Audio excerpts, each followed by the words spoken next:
Les titres de cette édition, les corps des 4 Sénégalais tués le 2 septembre dernier dans l'incendie d'un immeuble à Paris attendu ce matin à l'aéroport international Léopold Sédar Senghor. L'enquête ouverte par le parquet de Paris a permis d'arrêter un homme présenté comme un déficient mental. Encore une victime des Navétanes, un jeune garçon âgé de 15 ans tué par un camarade après une rencontre de football entre leurs deux ASC. Le présumé meurtrier a été arrêté à Bargny. La Tabaski sera encore fêtée dans la division. 2 dates sont retenues par les différentes commissions d'observation du croissant lunaire. Les astrologues tentent une solution. En sport, le ministère des Sports s'oppose à toute forme d'aliénation de la réserve foncière du stade Léopold Sédar Senghor de Dakar. Il a demandé au ministre chargé du budget d'arrêter les morcellements et les lotissements autour de l'infrastructure. Nous en parlerons avec Lamine Gueye dans la page des sports. À suivre juste après la revue de la presse de Fabel Diba. Bienvenue à toutes et à tous. Bienvenue. L'actualité tout d'abord avec la levée des corps des 4 Sénégalais tués le 2 septembre dernier dans l'incendie d'un immeuble d'habitation dans le nord de Paris. Une levée du corps qui a eu lieu ce lundi après-midi dans la capitale française. Les corps sont attendus ce matin à l'aéroport international Léopold Sédar Senghor de Dakar. Les victimes sont originaires de Missira dans le département de Tambacounda. Dans cette affaire, l'enquête ouverte par le parquet de Paris a permis d'arrêter un suspect, un homme présenté comme un déficient mental. Nous y reviendrons dans nos prochaines éditions.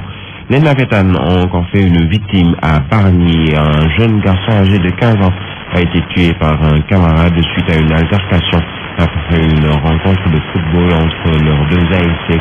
Selon les témoignages recueillis sur place, le présumé meurtrier a projeté sa victime contre un mur après l'avoir étranglé. Il a été arrêté puis maintenu en détention dans les locaux de la police de Bargny.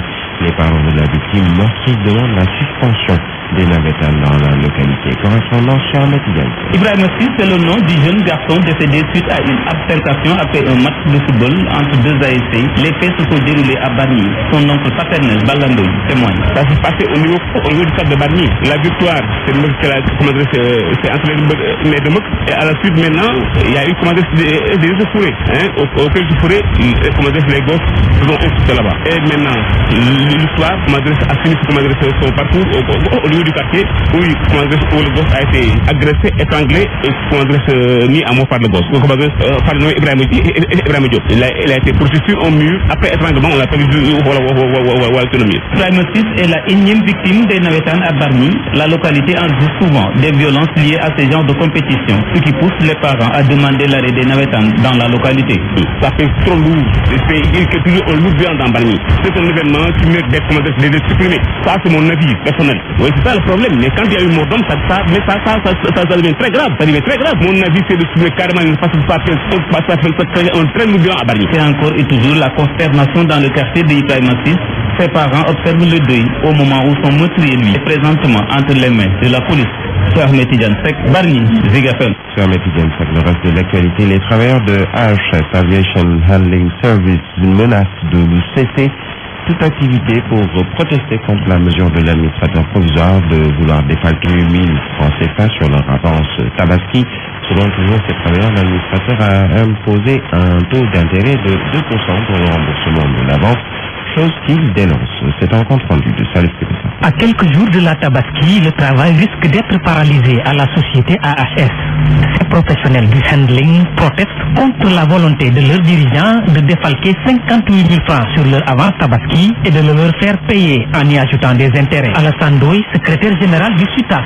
La direction de AHS a reçu les délégués du personnel pour leur faire savoir que l'avance Tabaski dorénavant sera payée mais défalquée d'un montant de 58 000 qu'ils avaient omis de débiter l'année dernière, et le reste, on va le majorer de 2%. Je dis que quand même, une avance ne peut pas être soumise à intérêt, parce que c'est une avance, c'est pas un prêt. Même si, pour le moment, ces travailleurs et leurs responsables ont entamé des démarches pour rencontrer les administrateurs provisoires de la dite société, ils ne comptent pas faire de concessions. Les travailleurs de AHS comptent aussi rencontrer l'agent judiciaire de l'État, qui, selon eux, est désormais leur autorité de tutelle. Notre ministère est alerté, l'agent judiciaire de l'État, parce que cette société aussi est sous administration provisoire, parce qu'il y avait un procès. Si on rencontre aussi l'agent judiciaire de l'État, il pourra nous édifier sur les orientations de l'État quant à cette société. À leur retard de salaire qu'ils ne peuvent plus supporter, est venu donc s'ajouter ce problème d'avance Tabaski. Les les travailleurs de AHS comptent faire face à leurs responsables et entrer en possession de ce qui leur revient de droit.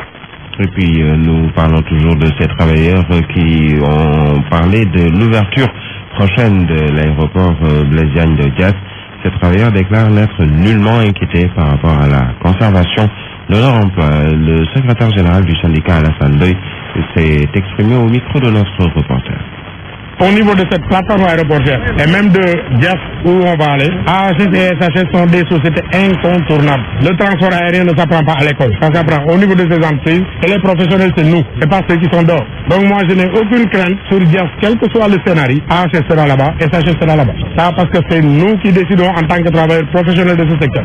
Nous restons dans les airs et c'est pour parler cette fois de la Lune qui va apparaître sur l'étendue du territoire national. Selon le service de l'astrologie du Sénégal, Malang Kairé, qui estime que la fête de la Tabaski devrait être célébrée le jeudi 24 septembre prochain. Ces propos ont été recueillis hier après-midi par Gournaglo. Normalement, ce que j'ai retenu, c'est que la Tabaski, c'est 10 jours après l'observation du premier croissant. Donc, si les conditions météo, j'insiste sur cet aspect parce que nous sommes en période d'hivernage, le ciel peut être couvert. Mais si les conditions météo sont claires, qu'on observe le croissant, 10 jours plus tard, ce sera le 24. Et je pense qu'il y a pas mal de pays qui ont déjà retenu cette date du 24. C'est sur la base de l'observation du croissant possible pour ce lundi 14. Donc nous espérons effectivement arriver à un consensus. Si la météo le permet, le ciel n'est pas couvert. Si le croissant est observé, donc la fête serait certainement le 24. Mais ça, c'est les autorités religieuses qui peuvent le dire. Nous pouvons juste vous dire que le croissant sera dans le ciel aujourd'hui pour 50 minutes après le coucher du soleil et ça donne suffisamment de temps pour l'observer. Le journal sur Zik FM. Clôture de la 40e semaine nationale de l'alphabétisation à Guédiawaye dans la banlieue de Dakar. Une occasion saisie par le secrétaire d'État en charge de l'alphabétisation pour rappeler les populations à l'appropriation de nos langues nationales. Selon Youssou Touré, ces langues constituent des vecteurs de développement alors que 55% de la population est analphabète. Il urge, selon lui, de renverser cette tendance parce que le développement économique et social d'un pays ne peut se faire seulement avec les langues étrangères. Youssou Touré, je vous propose de l'écouter. Aucun pays ne s'est développé avec des langues étrangères. Donc nous avons intérêt aujourd'hui à aller vite dans la prise en charge de cette question, de cette préoccupation fondamentale des populations. Quand on dit que plus de 54-55% des populations sont analphabètes, véritablement cela pose problème parce que le développement économique et social d'un pays dépend aussi du niveau d'intervention de ces populations. Il faut que les populations soient impliquées. Si maintenant on exclut plus de 55% de la population du savoir, de la culture, de la communication, quand la presse écrite communique dans une langue étrangère, le français, cela pose problème. Il faut aussi qu'on s'approprie nos langues nationales, qui sont extrêmement riches du point de vue culturel, du point de vue social, du point de vue économique. Et puis, parlons toujours de Youssou Touré avec ses propos qu'il a tenus à l'endroit de Omar Sarr du Parti démocratique sénégalais. Omar Sarr doit la claquer moins et se cacher. C'est ce qu'a lancé Youssou Touré au coordonnateur du PDS qui, à ses yeux, a commis le péché capital d'exiger l'audit des 747 milliards du plan décennal de lutte contre les inondations. Au secrétaire d'État du gouvernement, cette chronique politique du mardi rappelle que être responsable, surtout politique, est avant tout donner des résultats et non faire dans les invectives. Pape Charsina.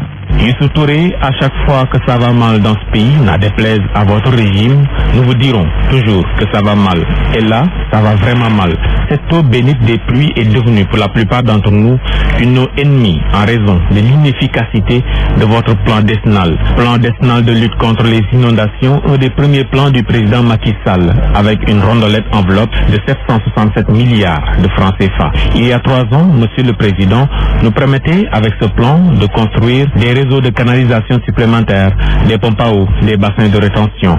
Mais voilà les scènes d'inondation vécues ces mois d'août et de septembre à Saint-Louis, dans le nord, en Casamance, dans le sud, au centre du pays, notamment dans le Baol et surtout dans la presqu'île du Cap-Vert, la capitale, laisse pantois plus d'un. Où sont passés ces dispositifs de drainage et d'infiltration? Pas de doute possible, nos gouvernants actuels nous ont bernés sur ce dossier de l'assainissement, sur ce dossier des inondations. Et face à ces images laides de quartiers engloutis par les eaux, de routes qui deviennent impraticables, de bouchons à n'en plus finir, Oumar Sarr, le PDS et l'opposition ont bien le droit et même le devoir d'exiger un audit de ces 700 et quelques milliards qui tardent à donner des résultats palpables sur le terrain. Et puis nous parlons toujours politique avec ce chassé-croisé entre Moustapha Cissé Lo et Cheikh Kanté. Une polémique vient de connaître son épilogue. Les républicains du département de Mbacké ne parlent pas le même langage. Deux camps se sont dégagés. Les partisans de Moustapha Cissé Lo, vice-président à l'Assemblée nationale, qui tacle Cheikh Kanté, toujours de l'APR, directeur général du port. Ces derniers alertent le président Macky Sall. Il faut arrêter ce syndrome avant les élections locales. Abdoulaye Diagne, correspondance. Affaire Moustapha Cissé Lo, Cheikh Kanté, la polémique enfle au sein de la paire. Cheikh Kanté, il a payé des personnes pour semer la zizanie. On avait cessé tous les querelles internes. Nous déplorons cette situation, nous le mettons en garde. C'est l'occasion pour lui dire que le président Macky Sall a besoin des personnes ayant des mains propres, mais pas des personnes qui s'activent dans le folklore. Actuellement, on peut dire même qu'il travaille pour son propre compte. Nous ne savons pas quel est son but. On ne peut pas Cheikh Kanté, on lui déclare personnellement non grata au niveau du département de Mbacké. Moustapha Amar, responsable politique républicain, lui demande de balayer devant sa porte. Nous lui disons de faire ce qu'il est en train de faire et d'aller à Fatick, essayer de se réconcilier avec frère de parti. Parce qu'il est minoritaire là-bas et actuellement il est cessé là-bas. Cependant, les souteneurs de Cheikh Kanté contre-attaquent Khass Mbaye et le coordonnateur du mouvement Dolel Cheikh Kanté, And Falat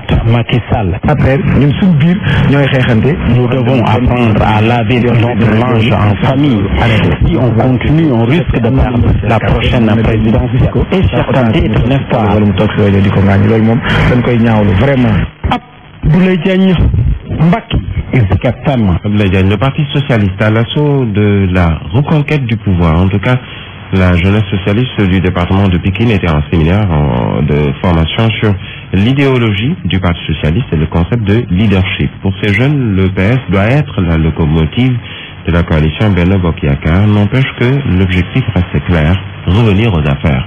Maïsen, secrétaire général de la jeunesse socialiste de Pikine, il est avec Nanko Bakayoko. On est dans la phase de l'initiation, de l'organisation de la formation des jeunes socialistes. Et comme nous sommes un grand parti, nous sommes obligés de former nos militants. En L1, on parlait de l'histoire du Parti socialiste, parce qu'il nous faut connaître notre histoire pour qu'on puisse savoir comment nous allons nous organiser à l'avenir. Et ensuite, dans le deuxième panel, on a pu parler de leadership, parce qu'il nous faut être des leaders dans chaque commune, l'équivalent de nos coordinations, pour constituer un département fort et uni, parce que nous voulons remobiliser nos troupes, nous voulons être la locomotive de Benno Bokk Yakaar à Pikine. Nous voulons que notre parti soit le premier parti dans la coalition Benno Bokk Yakaar.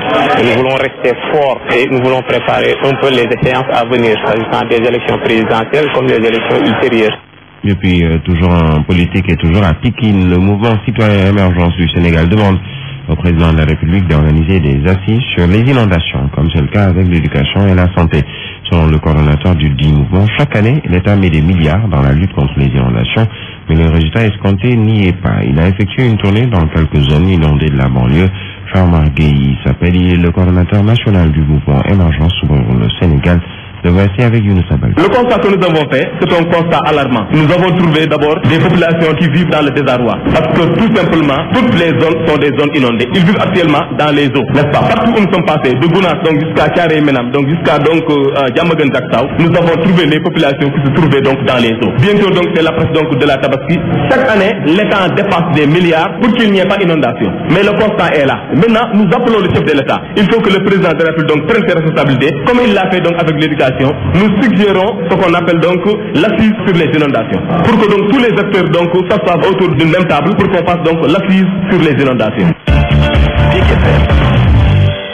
Cap sur Saint-Louis, la situation de traite des enfants par la mendicité est toujours d'actualité dans beaucoup de régions au Sénégal. Les cas enregistrés à Dakar, à Pékin dans sa banlieue, mais aussi à Saint-Louis où on note de fortes concentrations de Dara, un phénomène toujours présent dans nos villes et par rapport auquel le plan Sénégal, dans le cadre du progrès du projet Abri, Addressing Children's on Basic Rights in Sénégal, entend apporter des recommandations. Un atelier de capacitation a été organisé à l'endroit des élus locaux du département de Saint-Louis. Nous nous retrouvons Babacar. Les élus locaux, comme beaucoup d'autres acteurs, ont un rôle capital à jouer dans la lutte contre la traite des enfants et la mendicité. Et c'est pourquoi un atelier de capacitation leur a été organisé. Madame Sissé Fatou Dramé est la coordonnatrice du projet ABRIS. Les autorités locales, que ce soit les chefs de quartier, les Ndayoudara, les conseillers municipaux, etc., ont un rôle de premier garde à jouer dans la lutte contre la mendicité des enfants. Donc ce sont des acteurs pour une question de proximité avec la population, mais pour une question de responsabilité également, puisque ce sont des autorités locales qui ont un pouvoir, un discours performatif qui peut aider à un changement des comportements. Madame Sissé de souligner qu'aujourd'hui, beaucoup de rencontres ont été organisées par Plan Sénégal dans le cadre du projet ARIS pour continuer à encourager la lutte contre ce phénomène de société qui gagne du terrain. Il y a une faiblesse de la jurisprudence. Donc nous avons fait ce premier atelier avec les magistrats et les auxiliaires de justice. Ensuite, nous nous sommes intéressés aux forces de défense et de sécurité, les gendarmes, les policiers, les agents des frontières, etc. pour que également eux, ils travaillent à cette question-là. La cible journaliste, elle est importante pour nous également parce que pour pouvoir relayer l'information, il faut d'abord qu'on la maîtrise. À l'issue de cette rencontre, les responsables de Plan Sénégal et ceux des autres structures de défense des intérêts des enfants ont plaidé pour une responsabilité individuelle et partagée, et cela pour mieux atteindre leurs objectifs. Salut Babacar Niang pour Zik FM. Babacar Niang, nous parlons de l'absence d'ambulance dans les postes de santé, mais aussi le relèvement du plateau technique des défis à relever dans la commune de Sam Notaire. Selon le directeur de cabinet du maire, la municipalité est en avance dans les discussions avec des partenaires pour la réalisation de ces projets. Le maire de Sam Notaire ou la mairie a organisé une journée de consultation gratuite et durant cette journée, 900 personnes, dont la plupart traînent des infections sexuellement transmissibles et l'hypertension artérielle, ont été consultées. Correspondance, c'est dans la banlieue de Dakar, Mamoudou Fofana. Cette initiative de la mairie de Sam Notaire a permis la consultation de presque de 900 personnes, tout âge confondu. Il s'agit là pour le maire Aminata Kanté d'un accompagnement aux populations confrontées à des maladies liées à l'hivernage. Dame Sek et son directeur de cabinet. C'est une journée de solidarité envers les populations de Sam Notaire, surtout dans cette période hivernale où presque toutes les couches de la population sont exposées aux maladies hivernales. Une centaine de personnes ont aussi bénéficié d'une consultation ophtalmologique et d'un don de lunettes.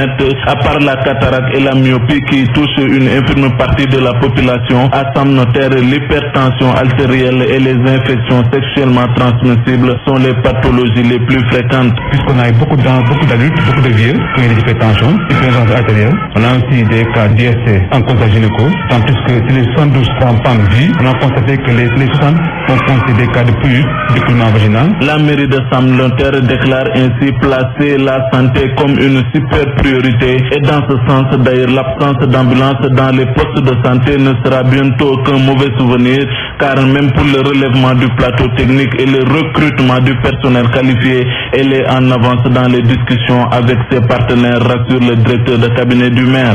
Guédiawaye Mamadou Fofana, Zik FM. Actu-Sport. Nous en arrivons à la page des sports dans ce studio pour nous la présenter. Lamine Gueye, bienvenue, bonjour. Bonjour Birahim, bonjour à tous. Et nous démarrons avec cette cacophonie autour du stade Léopold Sédar Senghor et surtout cette sortie du ministère des Sports contre tout morcellement de son environnement. Oui, le ministère des Sports s'oppose à toute forme d'aliénation de la réserve foncière du stade Léopold Sédar Senghor. Mieux, son directeur de cabinet indexe le ministère du budget et le somme d'arrêter les morcellements et lotissements autour de l'infrastructure et demande la restauration de la tranche occupée par des mécaniciens automobiles et qui fait l'objet d'un déguerpissement. Selon Ibrahim Ndaou, les lotissements sur l'assiette foncière de Léopold Sédar Senghor posent un problème de sécurité et de normes. Ibrahim Ndaou, DC du ministre Matarba, est joint par Simon Faye. L'assiette foncière fait partie des éléments qui contribuent à l'homologation du stade. C'est également un élément de fonctionnalité pour les questions d'accessibilité et pour les questions de sécurité. Toute cette zone qui entoure le stade faisait partie de l'assiette foncière. Il y a eu des morcellements et des investissements qui ont été opérés, mais on ne peut pas accepter que ces lotissements puissent remettre en cause la fonctionnalité même du stade Léopold Sédar Senghor. Il n'est pas acceptable que ces lotissements puissent remettre en cause le statut du stade Léopold Sédar Senghor. qualifié au stade international aux normes, qui doit abriter des compétitions officielles. Considérez qu'en décembre prochain, nous allons organiser la Coupe d'Afrique des Nations U23 au stade de Léopold Senghor. Dans ce cadre, on ne peut pas accepter l'aliénation d'une partie de la réserve foncière. Ce n'est pas acceptable. Nous allons tout mettre en œuvre pour restaurer cette partie de la recette foncière dans le patrimoine du stade Léopold Sédar Senghor. Et voilà donc ce qui est clair. Nous parlons de cet autre stade. Il s'agit du stade Alassane Djigo de Pikine qui sera lui visité par l'entrepreneur. Oui, Mbaye Faye qui est chargé de la réfection de Alassane Djigo dont les travaux ont démarré sans le contrat de l'État sera sur les lieux. Ce matin, en conférence de presse, on se rappelle que l'AS Pikine s'était étonné de la lenteur du chantier, craignant de ne pas pouvoir recevoir à domicile la saison à venir. Eh bien, ce sera l'occasion pour l'entrepreneur de revenir sur les délais des travaux. Il sera face à la presse au terme de la visite de chantier. Le stade Alassane Djigo, je vous le rappelle, doit accueillir une nouvelle tribune, une nouvelle pelouse et plus la rénovation de l'ancienne turbine couverte. Alors, la Linguère de Saint-Louis, c'est dans le nord du Sénégal, garde tout son effectif et annonce le démarrage en mi-septembre. Oui, le début de la nouvelle saison s'ouvre en mi-octobre et l'heure est à la préparation hivernale. À Saint-Louis, le comité directeur réuni en assemblée générale a renouvelé sa confiance à l'entraîneur Ibrahim Diop Pelé. Pour l'instant, l'effectif reste intact, pas de départ ni d'arrivée. Les arriérés de salaire seront régularisés pour permettre un bon démarrage en mi-septembre. Voici à ce propos Docteur Masek Wad, il est vice-président du club, il est avec Babacar. Les grandes décisions qui sont sorties, c'est d'abord de fixer le démarrage effectif des entraînements courant cette semaine du 14 au 20. La deuxième décision, c'était d'instruire un peu le bureau, de rencontrer l'entraîneur principal Pelé pour renouveler notre collaboration avec lui. La troisième décision qui a été prise aussi, c'est de faire toutes les démarches nécessaires pour avoir les moyens pour faire face à toutes les dépenses qui seront liées à la préparation hivernale. Et quatrième point aussi, mais faire tout pour que très rapidement le salaire du mois de juillet puisse être payé aux joueurs et aux techniciens et aux administratifs. Il ne faut pas parler pour le moment de départ parce qu'à l'heure où je vous parle, de toutes les manières, nous n'avons été saisis par aucun club pour le départ d'un quelconque joueur. Aussi aux arrivées, on est en train de faire des démarches pour ça. Bon, mais là aussi, il n'y a pas encore quelque chose de finalisé, même si les démarches avancent. Voilà, donc concernant la Linguère de Saint-Louis. Alors, le basketball pour le du football toujours avec les Lions olympiques face au Congo pour une place en finale. Oui, et là nous parlons des Jeux africains Brazza 2015. Le Sénégal de Serigne Saliou Dia défie le Congo de Claude Leroy chez lui devant son public pour cette première demi-finale. C'est à 14h. Véritable test pour les Olympiques qui joueront, je le rappelle, le CHAN des U23 à domicile. Ils seront logés dans le groupe A en compagnie de l'Afrique du Sud, premier adversaire en match d'ouverture de la Zambie et de la Tunisie. Le CHAN des U23 se jouera à Dakar et Mbour du 28 novembre au 12 décembre 2015. Les trois premiers représenteront le continent africain au JO de Rio 2004. Les Lions face au Mozambique en quart de finale ce soir. Oui, le Sénégal pour l'instant est irréprochable dans ces Jeux africains. Les Lions ont tout balayé sur leur passage. La dernière victime, la Côte d'Ivoire, hier pour le dernier match de poule battu 69 à 55. Le carton plein, 4 matchs, 4 victoires pour ce premier tour. Maintenant, place à la deuxième phase et aux éliminatoires directs avec les quarts de finale qui se jouent aujourd'hui. Le Sénégal sera opposé au Mozambique. Ce sera à partir de 19h. Un peu avant, à suivre Mali, Côte d'Ivoire, Angola, Cameroun et Nigeria, Gabon. Alors nous terminons avec l'Europe, avec le retour de la Ligue des Champions avec la première journée. Une première journée qui sera forcément particulière pour Ibrahimovic, dont son club, le Paris Saint-Germain, accueille Malmo, le club qu'il a formé très jeune et qu'il n'a jamais croisé durant toute sa carrière. L'autre match de ce groupe A verra le Real Madrid accueillir Shakhtar Donetsk. À suivre aussi les autres rencontres, par exemple dans le groupe B, Wolfsburg, CSKA Moscou, PSV Eindhoven, Manchester United.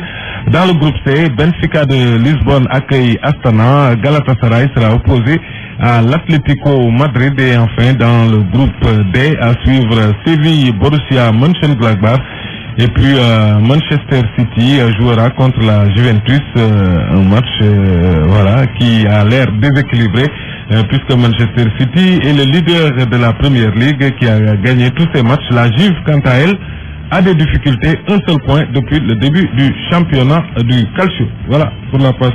Merci à vous, Amin Gaye.